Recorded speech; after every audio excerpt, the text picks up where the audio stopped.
Hello, everybody. This is Julie D. from NordoniaHills.news, and today I'm talking on Zoom with Shane Barker. Welcome, Shane.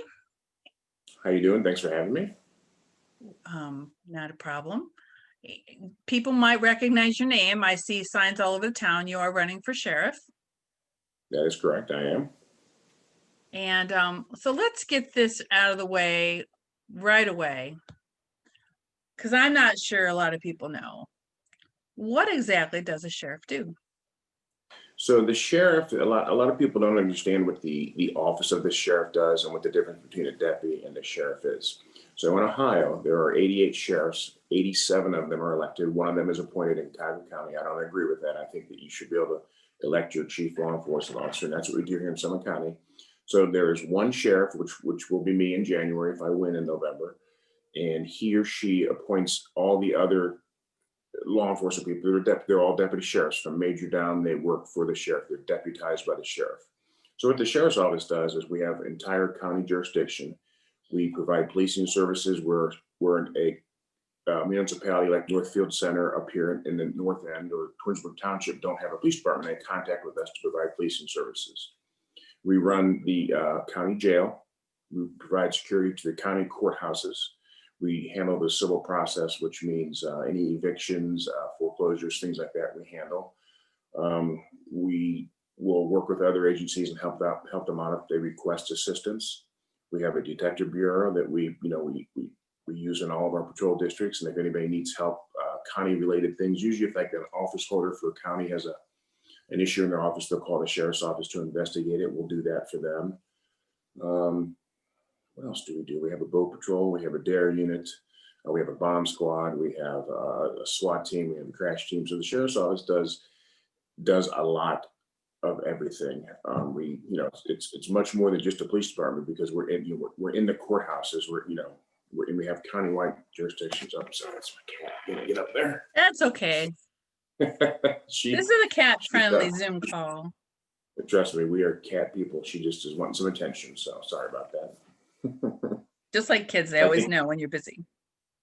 Of course she does. So I think that explains it all, what the sheriff does. But yeah, just people have to remember that there is just the one sheriff is elected in the county, and then all the other people have the same uniform on, except they don't have the star on their shoulder. They're all deputies.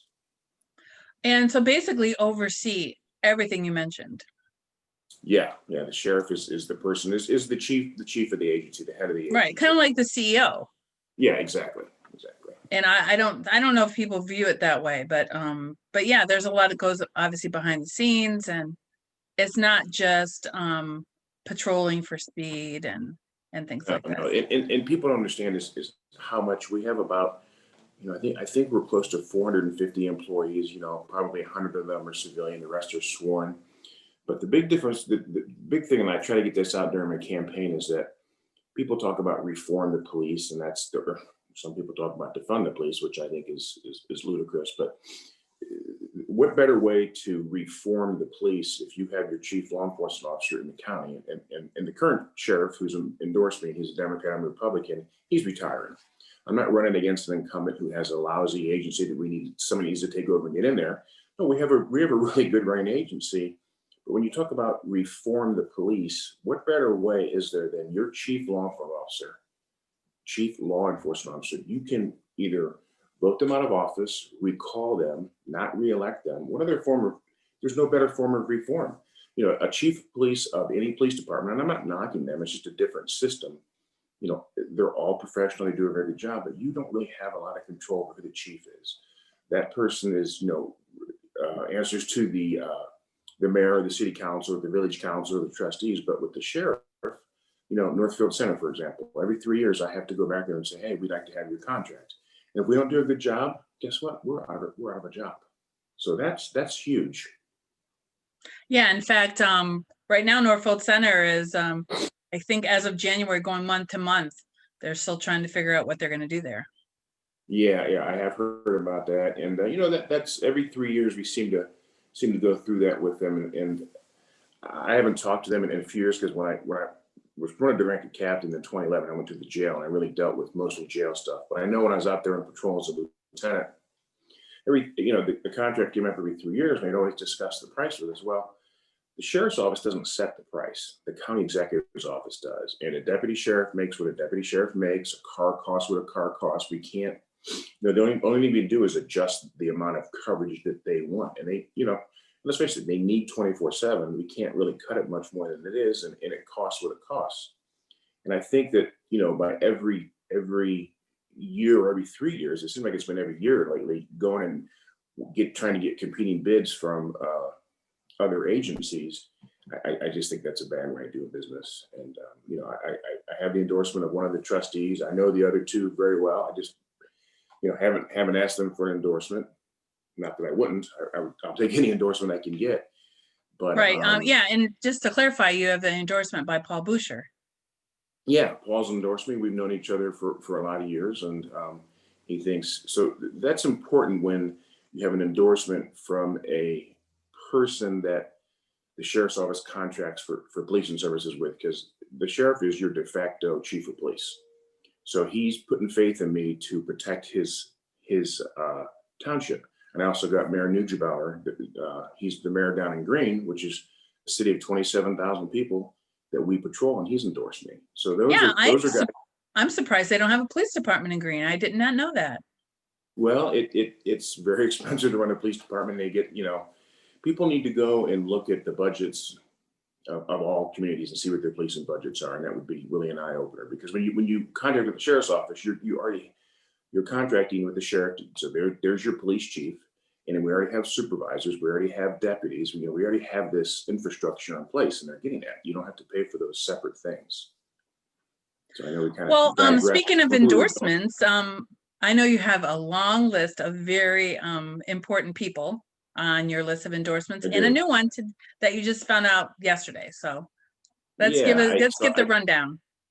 Yeah, so I got the official endorsement of Congressman Joyce, which is our congressperson up here. I had the verbal, a couple of weeks ago when him and I did a walk. We walked in the city of Stowe, and we met each other, and we've known each other from a few things. And he said, yeah, but I finally got the letter in the mail yesterday to add to my list of endorsements, which starts with Governor DeWine on down, the current sheriff Steve Berry, Mayor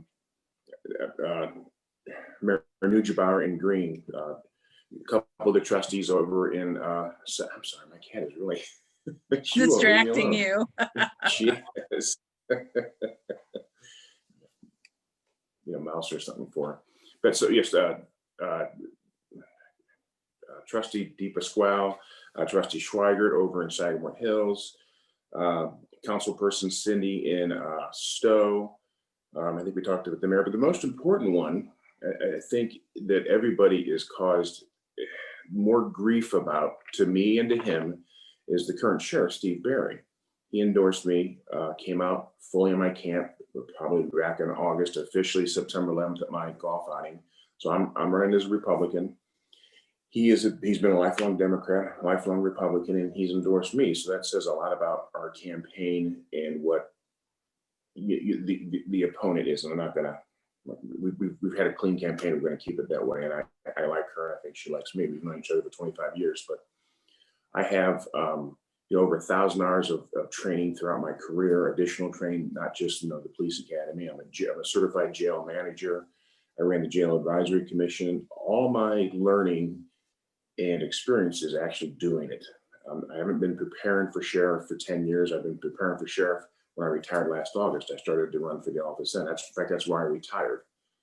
And for him to come out and endorse me takes a lot of courage, because he crossed party lines. You don't see that.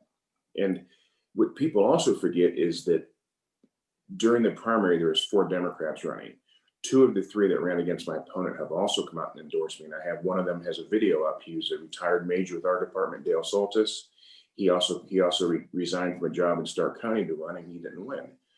Retired Sergeant Pat Hunt has also endorsed me. And those are all Democrats that have crossed, the proverbial line to endorse me for this position. So that's huge, and that's a lot of trust they put in me, and I'm gonna, work to maintain it every day. It seems that the whole party process seems to have cracks in it, and I think in the future, I don't really know if we're really going to have party lines in the future that are as strong, because it seems like now people vote for who they want to vote for And I and don't hope pay that's the as case. much, yeah, don't pay as much attention to party lines, and especially the young people. You know, and the, I guess more traditional people would say, "Oh no, we're always going to have these parties." I'm not so sure. Yeah.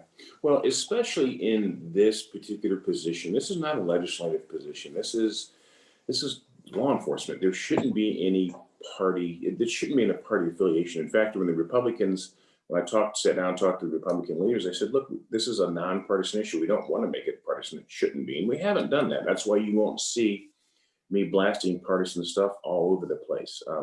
Is the governor? Governor is a Republican, yes, but it again, he did his due diligence before he came out with this. The sheriff has worked with both of us for 25 plus years. Trust me, he's done his due diligence. Dale Soltis works for us for 25 years. He's done his due diligence. Pat Hunt, retired captain, they've done their due diligence in these endorsements. These are not to be taken lightly, and it's so that's how I feel about it. Sometimes I think people kind of forget things as well. But we should probably remind people that if your face looks familiar, because you were on Macedonia City Council. Yes, yes. I spent 9.5 years on city council. 2 terms I was elected to, and then I filled Mayor Molnar's spot when he was appointed to the mayor's position back in, I think that was July of 2018. So very recently. My last day on council was December 31st of December of 19, so just last year. But yeah, so being on council, my first few years, I'm a cop by trade. My first few years, I was trying to hit things with a hammer, and guess what? Nothing got done. So I learned, towards the end of my first 4-year term, that you have to work with people that you don't always agree with to get things done. And in my last year and a half on with the current council makeup, with Jessica Brandt, with Vinny Ventura, who actually Vinny has endorsed me as well, Jan, and actually the 2 guys that are on there right now. I like those guys a lot. You don't have to have this confrontational attitude. In fact, I recall when Dave Finley defeated me, which is that's tough, especially it was by 1 vote. But he put a nice comment in the local paper about me that he appreciated that we didn't go dirty on each other, because we knew that to get things done for the city, to get the roads built, to get the bridges built, to get Valley View Road paved. I mean, that was a huge project. To get the new fire truck bought. You don't need to argue. You need to come together on what you agree on, not what you disagree on, I guess. So council taught me that it took me a while to learn, but I learned it. And that's a good point. Everybody needs to go out and vote, because look, 1 vote really made a big difference in your life. Yeah. Yeah. Who loses or wins by 1 vote? You're looking at them. So every vote truly, truly counts. Yeah, we can't say that enough, for sure. Oh, and speaking of endorsements, just to let everybody know, because they may not know, we don't endorse, we at NordoniaHills.news don't endorse anybody. We don't feel that people should look to us for that type of leadership. There's other people, that can endorse, one candidate or another. But we feel that people should do their research and talk to other people. And also, we're not, you're an advertiser with us, which we thank you for. And that doesn't, that, like, if we were endorsing people, we wouldn't look in that respect at all. Because, sometimes it's like in the past, it just, around the country now, I'm not talking locally. If you get endorsed by a newspaper, and that kind of has to do with, well, the check that you got from them. And to me, that should have nothing to do with anything.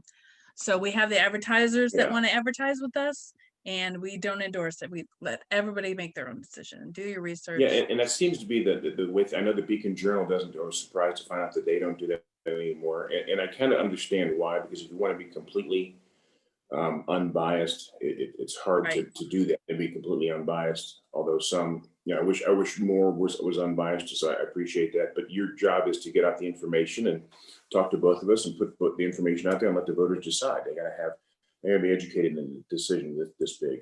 So I understand that, and that's Yeah, not a and problem. let me tell you, we started our online news source 5 years ago, when a lot of people were running for mayor, and I think in both communities, Macedonia and Norfolk village.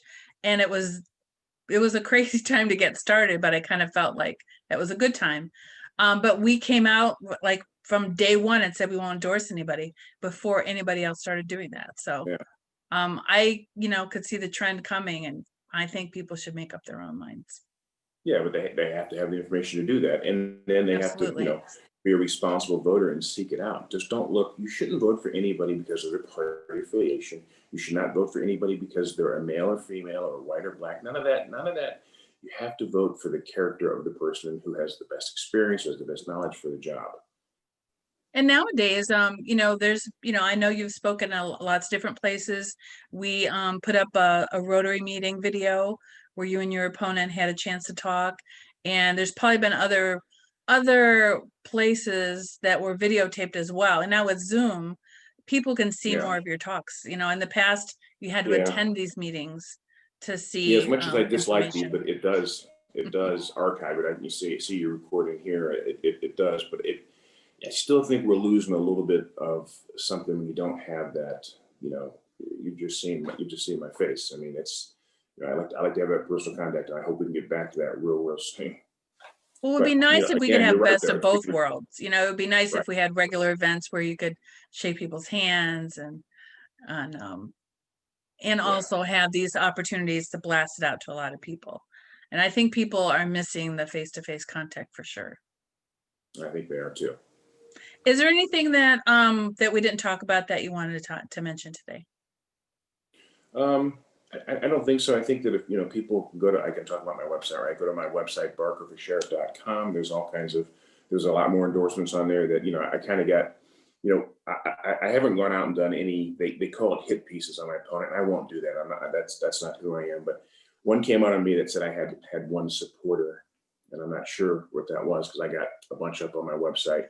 And actually, there's a bunch more there going to go up there because updating the website is not something I do. I got to have somebody do it for me. I don't know how to do that. But there are a lot of people up there that have supported this. A lot of businessmen. I mean, people just call me out of the blue and they want signs. We put out 1,200 yard signs. I might have 30 left.